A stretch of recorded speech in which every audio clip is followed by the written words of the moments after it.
নমস্কার বন্ধুরা, পুজো পার্থ ক্রিয়েশন চ্যানেলে নতুন একটা ভিডিওতে সবাইকে অনেক ওয়েলকাম ও ভালোবাসা। আশা করছি সবাই ভালো আছেন, সুস্থ আছেন। আমরাও বেশ ভালো আছি, সুস্থ আছি। তো আজকে একটা ছোট্ট রেসিপির ভিডিও নিয়ে চলে এসেছি। তো আজকে বানাবো মুসুর ডালের বড়া, বা ওটাকে বলা হয় বড়ি। তো দেখো আমি কিভাবে বানাচ্ছি।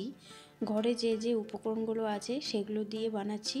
তো মুসুর ডালের বড়া খেতে কিন্তু খুব ভালো লাগে, আর গরম ভাতের সঙ্গে ভালো লাগে খেতে।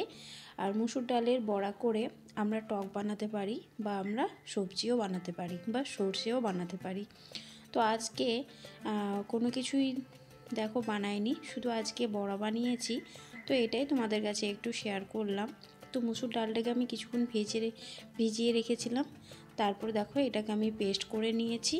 তো এটার মধ্যে আমি শুধু লঙ্কা দিয়েছি, আর যখন এটা পেস্ট হয়ে গিয়েছে তারপর এটার মধ্যে আমি আদা আর রসুন বাটা একটু দিয়েছি, আর সঙ্গে এখানে কুচো করা পেঁয়াজ দিয়েছি, আর পরিমাণ মতো হলুদ, লবণ এগুলো তো দিতেই হবে। আর কিন্তু অন্য কিছু আমি এখানে ব্যবহার করিনি। তো এই সকল দিয়েই কিন্তু আমি বড়াটা বানিয়েছি। বড়াটা কিন্তু খেতে খুব সুন্দর লাগছিল। তোমরা একবার বাড়িতে বানিয়ে চেষ্টা করো। তো চলো ভিডিওটা দেখতে থাকো আর কমেন্টে জানিও। আর পুরোটাই তোমরা দেখো, স্কিপ করে দেখো না, যেহেতু খুব ছোট্ট একটা ভিডিও শেয়ার করেছি। তো চলো দেখতে থাকো ভিডিওটা, আর কমেন্টে জানিও যে কেমন লেগেছে।